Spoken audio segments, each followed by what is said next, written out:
So, mapagpalang umaga mga kapatid, at ito na po yung gamit na eh, pinalimusan ko.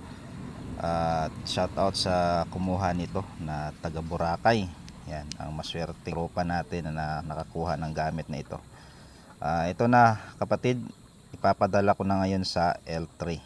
Bantayan mo na ngayon araw na ito sa Katiklan. At naway ang gamit na ito'y alagaan mo katulad ng pag-alaga ko, at naway gamitin mo sa kabutihan lamang, dahil pag ito'y ginamit mo sa kasamaan, ito'y mawawala ang bisa at ang mga gabay nito ay uuwi sa akin at babalik. Yun mga kapatid, God bless sa iyo kapatid, at ikaw yung pinagkalooban ko ng gamit kong ito. Yan, God bless, God bless, God bless.